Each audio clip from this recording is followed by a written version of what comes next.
திருமணம்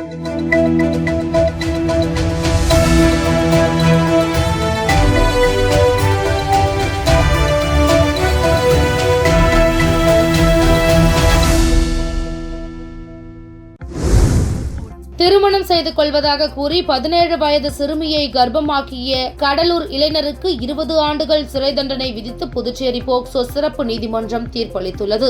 கடலூர் நல்லவாடு பகுதியை சேர்ந்தவர் திருமாறன். புதுச்சேரி தவளக்குப்பத்தை சேர்ந்த 17 வயது பள்ளி மாணவியுடன் நெருங்கி பழகிய திருமாறன் அவரை திருமணம் செய்து கொள்வதாக ஆசை வார்த்தை கூறி கர்ப்பமாக்கியுள்ளார். அதன் பிறகு அவரை திருமணம் செய்ய திருமுருகன் மறுத்துவிட்டதாக கூறப்படுகிறது. இதுகுறித்த புகாரின் பேரில் தவளக்குப்பம் போலீசார் கடந்த 2022ஆம் ஆண்டு வழக்கு பதிந்து திருமாறனை கைது செய்தனர். புதுச்சேரி போக்சோ சிறப்பு நீதிமன்றத்தில் நடைபெற்று வந்த இந்த வழக்கில் தீர்ப்பளிக்கப்பட்டது. அதன்படி குற்றம் சாட்டப்பட்ட திருமுருகனுக்கு 20 ஆண்டுகள் சிறை தண்டனையும் ரூபாய் 10,000 அபராதமும் விதித்து திருமதி சுமதி உத்தரவிட்டார்.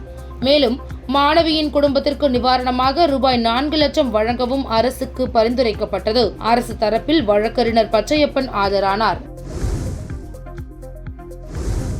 காரைக்காலில் புனித ஹஜ் பயணம் அழைத்து செல்வதாக கூறி பணம் மோசடி செய்த தனியார் டிராவல்ஸ் உரிமையாளரை போலீசார் கைது செய்தனர். காரைக்கால் மாவட்டத்தில் நைனா முகமது என்பவர் தனியார் டிராவல்ஸ் நடத்தி வருகிறார். இந்த தனியார் டிராவல்ஸ் நிறுவனத்தில் புனித ஹஜ் பயணத்திற்கு அழைத்து செல்வதாக கூறியும் வெளிநாட்டில் வேலை வாங்கி தருவதாக கூறியும் பல்வேறு வாடிக்கையாளர்களை ஏமாற்றி வந்ததாக கூறப்படுகிறது. இந்நிலையில் புனித ஹஜ் பயணத்திற்கு அழைத்து செல்வதாக கூறி ஏமாற்றி பாதிக்கப்பட்ட 20க்கும் மேற்பட்ட இஸ்லாமியர்கள் டிராவல்ஸ் உரிமையாளர் நைனா முகமது மீது நடவடிக்கை எடுக்க கோரியும் அவர்களிடம் உள்ள தங்களது பணத்தை மீட்டு தர வலியுறுத்தியும் நகர காவல் நிலையத்தில் புகார் அளித்தனர். இதனை அடுத்து காரைக்கால் நகர காவல் நிலைய போலீசார் நைனா முகமதை கைது செய்து அவரிடம் இருந்த 1,25,000 ரொக்கப்பணம் மற்றும் முக்கிய ஆவணங்களை பறிமுதல் செய்து விசாரணை மேற்கொண்டு வருகின்றனர். புதுச்சேரியில் போக்குவரத்து காவலருக்கு கொலை மிரட்டல் விடுத்த பிரபல ரவுடியை போலீசார் கைது செய்தனர். தவளக்குப்பம் அருகே உள்ள பூர்ணாகுப்பத்தை சேர்ந்தவர் சிலம்பு செல்வன், 35 வயதுடையவர். இவர் மீது கொலை, அடிதடி உள்ளிட்ட 5 வழக்குகள் நிலுவையில் உள்ளதாக கூறப்படுகிறது. இவர் கடந்த செப்டம்பர் மாதம் 9ஆம் தேதி முருங்கப்பாக்கம் சந்திப்பில் பைக்கில் சென்றபொழுது அவ்வழியே வந்த முதியவர் மீது மோதிவிட்டு நிற்காமல் சென்றதாக கூறப்படுகிறது. இதை பார்த்த புதுச்சேரி கிழக்கு பிரிவு போக்குவரத்து காவலர் அருண் விரைந்து சென்று சிலம்பு செல்வனின் பைக்கை நிறுத்தியுள்ளார். இதனால் ஆத்திரமடைந்த அவர் காவலருக்கு கொலை மிரட்டல் விடுத்துள்ளார். இதுகுறித்து புகாரின் பேரில் முதலியார்பேட்டை போலீசார் வழக்கு பதிந்து சிலம்பு செல்வனை கைது செய்தனர். புதுவையை சேர்ந்த 3 பேரிடம் நூதன முறையில் ரூபாய் 2.42 லட்சம் மோசடியில் ஈடுபட்ட மர்ம நபர்கள் குறித்து போலீசார் விசாரித்து வருகின்றனர். புதுச்சேரி வில்லியனூரை சேர்ந்தவர் செவ்வந்தி.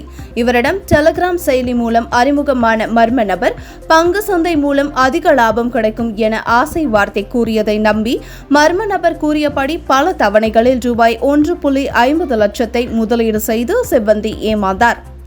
இதேபோல புதுச்சேரியை சேர்ந்தவர் சக்தி சக்கரவர்த்தி. இவரை கைபேசி மூலம் தொடர்பு கொண்ட பெண் அவரை மிரட்டி ரூபாய் 17,000 மோசடி செய்துள்ளார். இதேபோல் காரைக்கால் நெடுங்காடு பகுதியை சேர்ந்த இலக்கியா என்பவரிடம் பகுதி நேர வேலை இருப்பதாக கூறிய மர்ம நபர் ரூபாய் 75,000 மோசடி செய்தாராம். மூவரின் புகாரின் பேரில் சைபர் கிரைம் போலீசார் வழக்கு பதிவு செய்து விசாரணை மேற்கொண்டு வருகின்றனர். விசா நீட்டிப்புக்காக ரூபாய் 3,000 லஞ்சம் பெற்ற வழக்கில் அரசு ஊழியருக்கு 5 ஆண்டுகள் சிறை தண்டனையும் ரூபாய் 20,000 அபராதமும் விதித்து புதுச்சேரி மாவட்ட நீதிமன்றம் தீர்ப்பளித்தது. காரைக்காலை சேர்ந்தவர் தாந்தோம் பாஸ்கரன். இவரது தாய் முத்துலட்சுமி. இவர் பிரான்ஸ் குடியுரிமை பெற்றவர். கடந்த 2014ஆம் ஆண்டு முத்துலட்சுமி புதுவைக்கு வந்தாராம்.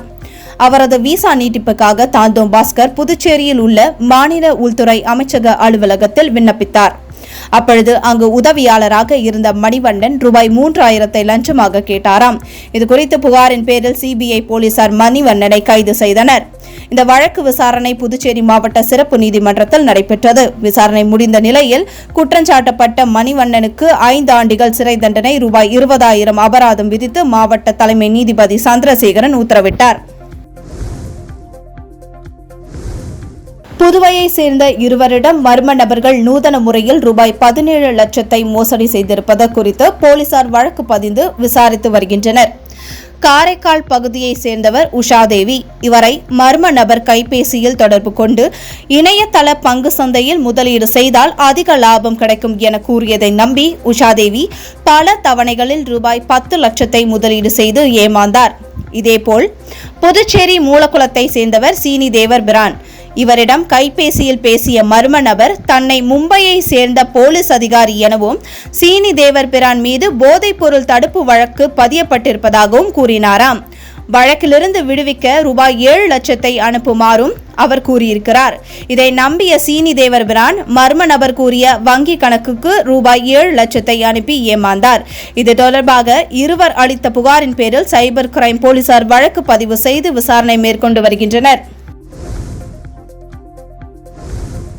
புதுச்சேரியில் 6 பேரிடம் 7,36,000 ரூபாய் மோசடி செய்த கும்பலை சைபர் கிரைம் போலீசார் தேடி வருகின்றனர்.